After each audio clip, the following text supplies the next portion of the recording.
Hello student, welcome to my channel. आज है 16 मई 2025 और आज के करंट अफेयर के जितने भी इंपॉर्टेंट क्वेश्चन बन सकते वो सारे हम इस वीडियो में डिस्कस करेंगे। एंड वीडियो के लास्ट में हम आपसे क्वेश्चन पूछेंगे, उसका राइट आंसर आपको कमेंट करके बताना है। तो वीडियो तो पूरा ध्यान से देखिएगा। एंड हमारे सारे वीडियोस की PDF फाइल आपको मेरे टेलीग्राम चैनल पर मिल जाएगी और टेलीग्राम चैनल का लिंक मैंने वीडियो के डिस्क्रिप्शन में दे दिया है, तो आप वहां से ज्वाइन करके ले सकते हैं। तो चलिए बिना टाइम वेस्ट किए स्टार्ट करते हैं आज की अपनी क्लास। तो चलते हैं अपने आज के फर्स्ट सवाल की तरफ। हमारा आज का फर्स्ट सवाल है, हाल ही में अंतरराष्ट्रीय परिवार दिवस कब मनाया गया? इंटरनेशनल डे ऑफ फैमिलीज 2025 मनाया गया है 15 मई को। तो इस क्वेश्चन का राइट आंसर होगा ऑप्शन नंबर सी 15 मई। 15 मई को अंतरराष्ट्रीय परिवार दिवस हर साल मनाया जाता है। तो इस क्वेश्चन का right answer option number C 15 मई। चलिए इसके बारे में थोड़ा सा जान लेते हैं। हर साल 15 मई को दुनिया भर में अंतरराष्ट्रीय परिवार दिवस मनाया जाता है। इस दिन का उद्देश्य लोगों को परिवार की अहमियत बताना है। इस दिवस को मनाने की शुरुआत संयुक्त राष्ट्र महासभा द्वारा की गई थी। वहीं इस दिन को पहली बार 15 मई 1994 में मनाया गया। फर्स्ट टाइम 15 मई 1994 में मनाया गया था। अब बात डेज की हुई है तो एक बार मई के इंपोर्टेंट डेज के बारे में रिवीजन कर लेते हैं। 1 मई तो अंतरराष्ट्रीय मजदूर दिवस मनाया गया। 3 मई तो विश्व प्रेस स्वतंत्रता दिवस मनाया गया। 4 मई तो अंतरराष्ट्रीय अग्निशामक दिवस मनाया गया। 5 मई तो विश्व हाथ स्वच्छता दिवस और विश्व पुर्तगाली भाषा दिवस मनाया गया। 6 मई तो इंटरनेशनल नो नाइट डे और विश्व आस्थमा दिवस मनाया गया। 7 मई तो विश्व एथलीट्स दिवस और रविन्द्रनाथ टैगोर जयंती मनाई गई। 8 मई तो विश्व रेड क्रॉस दिवस और अंतरराष्ट्रीय थैलेसीमिया दिवस मनाया गया। 9 मई तो यूरोप दिवस मनाया गया और 11 मई तो राष्ट्रीय औद्योगिक दिवस मनाया गया। 12 मई तो अंतरराष्ट्रीय नर्स दिवस मनाया गया। 14 मई तो अंतरराष्ट्रीय प्रवासी पक्षी दिवस मनाया गया और 15 मई तो अंतरराष्ट्रीय परिवार दिवस मनाया गया। तो ये थे अभी तक मनाए गए मई के 25 इंपोर्टेंट डेज। चलते हैं अपने नेक्स्ट सवाल की तरफ। हमारा आज का नेक्स्ट सवाल है, हाल ही में भारत ने किस देश से ग्लोबल टाइम्स और चिन्हू एजेंसी के अकाउंट को बैन किया? ग्लोबल टाइम्स और चिन्हू एजेंसी के अकाउंट को बैन किया। तो ये बैन किया है चीन की एजेंसी को। तो इस क्वेश्चन का राइट आंसर ऑप्शन नंबर है चीन। चलिए इसके बारे में थोड़ा डिटेल में जान लेते हैं। भारत ने ग्लोबल टाइम्स, चिन्हू न्यूज एजेंसी और TRT वर्ल्ड के एक्सिस अकाउंट को देश भर में प्रतिबंधित कर दिया। मीडिया रिपोर्ट के अनुसार भारत में कथित रूप से पाकिस्तान के लिए झूठा प्रचार करने को लेकर उनके विरुद्ध यह कार्रवाई की गई थी। अब बात चीन की हुई है तो एक बार चीन के बारे में जान लेते हैं। चीन की कैपिटल है बेजिंग और चीन की करेंसी है चीनी युआन और चीन के प्रेसिडेंट है शी जिनपिंग। अब बात चीन की हुई है तो चीन के इंपोर्टेंट फैक्ट तो जान लेते हैं। 2025 में सबसे अधिक सक्रिय सैन्य वाला देश चीन बना। चीन देश हाइड्रोजन के अध्ययन के लिए समुद्र के नीचे अनुसंधान केंद्र बना रहा। एयर अर्थ एस्मेंट और मैग्नेट के निर्यात पर चीन ने रोक लगा दी। चीन ने वर्ष 2025 में अपने सैन्य खर्च में 7.2% की वृद्धि थी। चीन दक्षिण चीन सागर में गहरे जल में अंतरिक्ष स्टेशन बनाएगा। US की ग्रीन बिल्डिंग काउंसिल की वार्षिक रैंकिंग में चीन शीर्ष पर रहा। तो ये थी तो चीन के बारे में इंपोर्टेंट जानकारी। चलते अपने नेक्स्ट सवाल की तरफ। हमारा आज का नेक्स्ट सवाल है, हाल ही में खेलो इंडिया यूथ गेम्स 2025 का कहां समापन हुआ? खेलो इंडिया यूथ गेम्स 2025 का समापन बिहार में हुआ। तो इस क्वेश्चन का राइट आंसर ऑप्शन नंबर है बिहार। अब बात बिहार की हुई है तो एक बार बिहार के बारे में जान लेते हैं। बिहार की कैपिटल है पटना और बिहार के CM है नीतीश कुमार और बिहार की गवर्नर है आरिफ मोहम्मद खान। और बिहार दिवस मनाया जाता है 22 मार्च को और बिहार का उच्च न्यायालय है पटना में और सबसे ज्यादा आबादी वाला जिला भी पटना है। तो इस क्वेश्चन के बारे में इतना याद रखना इंपॉर्टेंट है। चलते अपने नेक्स्ट सवाल की तरफ। हमारा नेक्स्ट सवाल है, हाल ही में 12वीं दिवसीय सरस्वती पुष्तरलू तुम्ब कहां शुरू हुआ? 12 दिवसीय सरस्वती पुष्तरलू तुम्ब कहां शुरू हुआ? तो ये शुरू हुआ है तेलंगाना में। तो इस क्वेश्चन का राइट आंसर होगा ऑप्शन नंबर डी तेलंगाना। अब बात तेलंगाना की हुई है तो तेलंगाना के बारे में एक बार जान लेते हैं। तेलंगाना में टी-सेल साइबर सुरक्षा लैब का उद्घाटन किया गया। तेलंगाना सरकार ने हीट वेव तो राज्य विशिष्ट आपदा घोषित किया। तेलंगाना सरकार ने भू भारती अधिनियम और भू भारती भूमि पोर्टल का शुभारंभ किया। एससी वर्गीकरण अधिनियम लागू करने वाला पहला राज्य तेलंगाना बना। सार्वजनिक क्षेत्र की समस्याओं को दूर करने के लिए AI rising grade challenge Telangana ने शुरू किया। तेलंगाना तो टीवी परीक्षण में उत्कृष्टता के लिए राष्ट्रीय पुरस्कार मिला। तो ये थी कुछ तेलंगाना के बारे में इंपोर्टेंट जानकारी। चलते अपने नेक्स्ट सवाल की तरफ। हमारा आज का नेक्स्ट सवाल है, हाल ही में आधिकारिक रूप से भारत का पहला भिखारी मुक्त शहर कौन बन गया? आधिकारिक रूप से भारत का पहला भिखारी मुक्त शहर इंदौर बना। तो इस क्वेश्चन का राइट आंसर होगा option number B, Indore. Indore में 1 जनवरी 2025 से भीख देना और लेना दोनों ही प्रतिबंधित कर दिए गए थे। अब इंदौर आधिकारिक रूप से भारत का पहला राज्य भिखारी मुक्त शहर बना। चलते अपने नेक्स्ट सवाल की तरफ। हमारा आज का नेक्स्ट सवाल है, हाल ही में बलूचिस्तान में पहली हिंदू महिला सहायक कमिश्नर किसे नियुक्त किया गया? बलूचिस्तान में पहली हिंदू महिला सहायक कमिश्नर किसे नियुक्त किया गया? तो ये नियुक्त किया गया है option number C, Tashish Chaudhry. Tashish Chaudhry तो बलूचिस्तान में पहली हिंदू महिला सहायक कमिश्नर नियुक्त किया गया। और जो नंबर ए पे दिख रहा है अनीता आनंद, मैंने कल ही बताया था, अनीता आनंद तो कनाडा की विदेश मंत्री नियुक्त किया गया। और नंबर बी पे जो दिख रहा सुसाना ले, सुसाना ले तो ऑस्ट्रेलिया की विपक्षी नेता चुना गया। तो इस क्वेश्चन के बारे में इतना याद रखना इंपॉर्टेंट है। चलते अपने नेक्स्ट सवाल की तरफ। हमारा नेक्स्ट सवाल है, हाल ही में वित्त वर्ष 2024 व 25 में सबसे ज्यादा जीएसटी राजस्व संग्रह करने वाला राज्य कौन बना? 2024 व 25 में सबसे ज्यादा जीएसटी राजस्व संग्रह करने वाला राज्य कौन बना? तो ये राज्य बना है महाराष्ट्र। तो इस क्वेश्चन का राइट आंसर होगा ऑप्शन नंबर ए, महाराष्ट्र। महाराष्ट्र 2024 से 25 में सबसे ज्यादा जीएसटी राजस्व संग्रह करने वाला राज्य बन गया।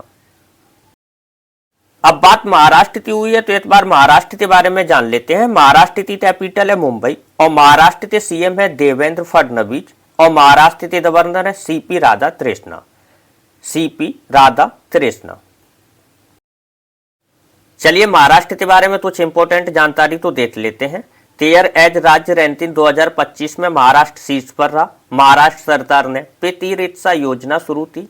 महाराष्ट्र के तराट शहर ने 100% सुरक्षित निपटान के साथ स्वच्छता अपशिष्ट प्रतिबंध हासिल किया। 3 लैंग्वेज पॉलिसी लागू करने वाला पहला राज्य महाराष्ट्र बना। छठा भारत उज्ज्वल सैन्य अभ्यास डस्टलिट पूर्णिमा में हुआ। प्रवीण परदेसी तो महाराष्ट्र के मुख्यमंत्री का मुख्य आर्थिक सलाहकार नियुक्त किया गया। महाराष्ट्र के फुलदाबाद का नाम बदलकर रतनपुर रखा गया। चलते अपने नेक्स्ट सवाल की तरफ। हमारा आज का नेक्स्ट सवाल है, हाल ही में भारत समावेशी शिखर सम्मेलन 2025 कहाँ आयोजित किया गया? भारत समावेशी शिखर सम्मेलन 2025 कहाँ आयोजित किया गया? तो ये आयोजित किया गया नई दिल्ली में। तो इस क्वेश्चन का right answer option number D, new Delhi. चलिए इसके बारे में थोड़ा डिटेल में जान लेते हैं। भारत समावेशी शिखर सम्मेलन नई दिल्ली में भौतिक और हाइब्रिड दोनों तरीकों से आयोजित किया गया था। शिखर सम्मेलन का उद्देश्य समावेशी विकास को बढ़ावा देना तथा विकलांग दिव्यांग लोगों के लिए डिजिटल सामग्री सुलभ कराने के बारे में जागरूकता बढ़ाना था। चलते अपने नेक्स्ट सवाल की तरफ। हमारा आज का नेक्स्ट सवाल है, हाल ही में किसे टेरिटोरियल आर्मी में लेफ्टिनेंट कर्नल की उपाधि से सम्मानित किया गया? हाल ही में किसे टेरिटोरियल आर्मी में लेफ्टिनेंट कर्नल की उपाधि से सम्मानित किया गया? तो लेफ्टिनेंट कर्नल की उपाधि से सम्मानित किया गया नीरज चोपड़ा को। तो इस क्वेश्चन का राइट आंसर होता option number C, Neeraj Chopra. चलिए इनके बारे में थोड़ा सा जान लेते हैं। भारतीय खेल और रक्षा क्षेत्र के लिए गर्व का क्षण है कि ओलंपिक स्वर्ण पदक विजेता नीरज चोपड़ा को टेरिटोरियल आर्मी में मानद लेफ्टिनेंट कर्नल की उपाधि से सम्मानित किया गया। यह सम्मान भारतीय एथलीट्स में उनके अपार योगदान और हरियाणा के गांव से राष्ट्रीय नायक बनने तक की प्रेरणादायक यात्रा को मान्यता देता है। चलते अपने नेक्स्ट सवाल की तरफ। हमारा नेक्स्ट सवाल है, हाल ही में भारतीय सेना ने कहां आतंकवादियों के खिलाफ ऑपरेशन नादिर शुरू किया? भारतीय सेना ने कहां आतंकवादियों के खिलाफ ऑपरेशन नादिर शुरू किया? तो ये शुरू हुआ है जम्मू कश्मीर में। तो इस क्वेश्चन का राइट आंसर ऑप्शन नंबर ए, जम्मू कश्मीर। जम्मू कश्मीर में भारतीय सेना ने हाल ही में आतंकियों के खिलाफ ऑपरेशन नादिर शुरू किया। चलिए इसके बारे में थोड़ा सा डिटेल में जान लेते हैं। सुरक्षा बलों ने गुरुवार को विशेष खुफिया इनपुट के आधार पर अवंतपोरा के त्राला के नादेर इलाके में संयुक्त आतंकवाद विरोधी अभियान शुरू किया। इस अभियान में भारतीय सेना, जम्मू कश्मीर पुलिस और सीआरपीएफ शामिल थे।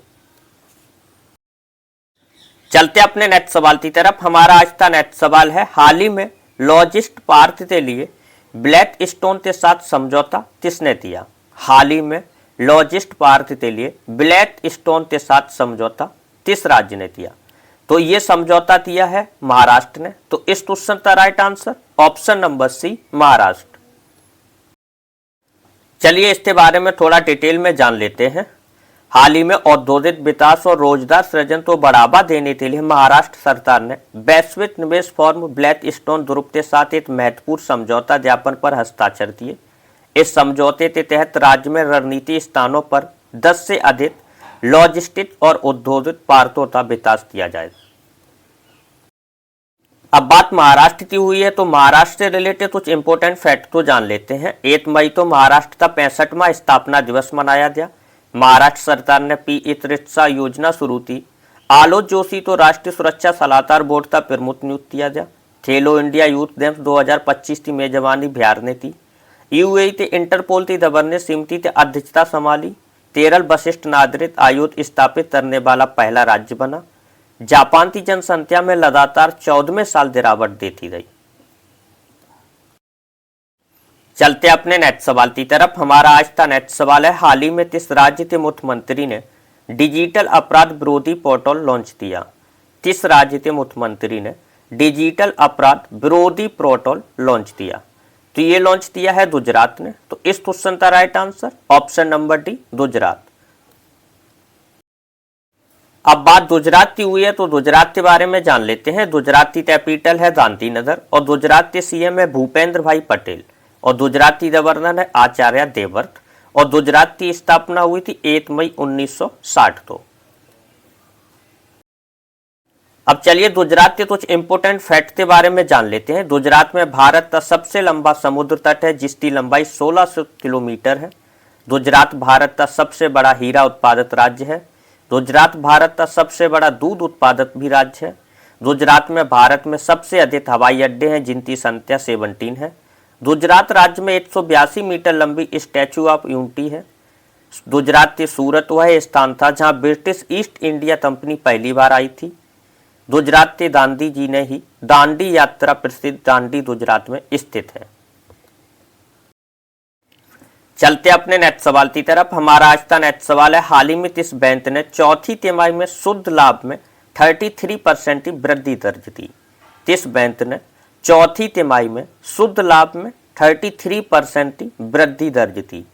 तो ये वृद्धि दर्ज की है कैनरा बैंक ने। तो इस क्वेश्चन का right answer option number C, Canara Bank. चलिए इसके बारे में थोड़ा डिटेल में जान लेते हैं। भारत के प्रमुख सार्वजनिक क्षेत्र के बैंकों में से एक कैनरा बैंक ने वित्त वर्ष 2024 व 25 की चौथी तिमाही में मजबूत वित्तीय प्रदर्शन दर्ज किया। बैंक का शुद्ध लाभ 33.19% की वार्षिक वृद्धि के साथ 5004 करोड़ तक पहुंच गया, जो पिछले वर्ष इसी अवधि में 3757.23 करोड़ था, 3,75,723 करोड़। चलते अपने नेक्स्ट सवाल की तरफ। हमारा आज का नेक्स्ट सवाल है, हाल ही में किसने अप्रैल 2025 के लिए ICC men's player of the month पुरस्कार जीता? किस खिलाड़ी ने अप्रैल 2025 के लिए ICC men's player of the month पुरस्कार जीता? तो ये जो आपको पिक्चर में दिख रहे, ये बांग्लादेश के प्लेयर है जिनका नाम है मेहंदी हसन मिराज। इन्होंने प्लेयर ऑफ द मंथ का खिताब जीता। तो इस क्वेश्चन का right answer option number A, Mehidy Hasan Miraz. चलिए इनके बारे में थोड़ा डिटेल में जान लेते हैं। बांग्लादेश के स्टार ऑलराउंडर मेहंदी हसन मिराज तो अप्रैल 2025 के लिए आईसीसी पुरुष प्लेयर ऑफ द मंथ चुना गया। यह सम्मान उन्हें जिम्बाब्वे के खिलाफ 2 टेस्ट मैचों की सिलसिला में उनके शानदार ऑलराउंडर प्रदर्शन के लिए दिया गया। यह मिराज का पहला अवसर था जब उन्होंने यह पुरस्कार जीता और वह यह सम्मान पाने वाले केवल तीसरे बांग्लादेशी क्रिकेटर बने। उनसे पहले मुस्तफिजुर रहमान और साकिब अल हसन को यह उपलब्धि मिली थी। ये तीसरे प्लेयर बने हैं। इससे पहले मुस्तफिजुर रहमान और साकिब अल हसन को ये उपलब्धि मिल चुकी है। चलते अपने नेक्स्ट सवाल की तरफ। हमारा आज का नेक्स्ट सवाल है, हाल ही में किस राज्य के मुख्यमंत्री ने एआई एंकर अंकिता को लॉन्च किया? किस राज्य के मुख्यमंत्री ने एआई एंकर अंकिता को लॉन्च किया? तो ये लॉन्च किया है आसाम राज्य ने। तो इस क्वेश्चन का right answer option number B Assam. Assam राज्य के मुख्यमंत्री ने एआई एंकर अंकिता को लॉन्च किया।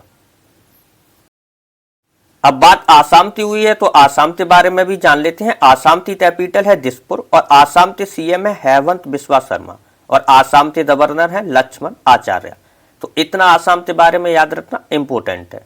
आसाम की कैपिटल दिसपुर, आसाम के सीएम हेमंत बिस्वा शर्मा और आसाम के गवर्नर लक्ष्मण आचार्य। चलते हैं अपने लास्ट सवाल की तरफ। हमारा आज का लास्ट सवाल है, हाल ही में जॉस मुजिब का 89 वर्ष की आयु में निधन हो गया, वे कौन थे?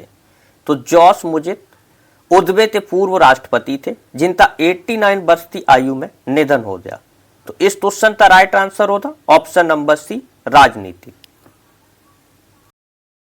तो ये थे हमारे आज के करंट अफेयर के इंपोर्टेंट क्वेश्चन जो मैंने आपके साथ साझा किए। ये है हमारा आज का होमवर्क का सवाल। इसका राइट आंसर आपको कमेंट करके बताना है। होमवर्क के सवाल का आंसर कमेंट करके जरूर दिया करें और आज का सेशन कैसा लगा उसके बारे में अपनी राय जरूर दिया करें। अभी तक अगर हमारे वीडियो तो लाइक नहीं किया तो वीडियो तो लाइक कर लें, चैनल तो सब्सक्राइब करके बेल आइकन तो ऑल पे सिलेक्ट जरूर कर लेना, जिससे आने वाला कोई भी वीडियो मिस ना हो सके। वीडियो अच्छा लगा हो तो ज़्यादा से ज़्यादा शेयर करना। Everyday current affair, GK GS, NTPC, group D science की क्लास यूट्यूब चैनल पे आती रहती है। तो बेल आइकन तो ऑल पे सिलेक्ट करते रखना। हमारे सारे वीडियोस की पीडीएफ फाइल आपको मेरे टेलीग्राम चैनल पे मिल जाएगी और टेलीग्राम चैनल का लिंक मैंने वीडियो के डिस्क्रिप्शन में दे दिया है, तो आप वहां से ज्वाइन करके ले सकते हैं। तो मिलते हैं शाम को एनटीपीसी जीके जीएस क्लास में इवनिंग में 5:30 PM पे। तब तक के लिए धन्यवाद। जय हिंद।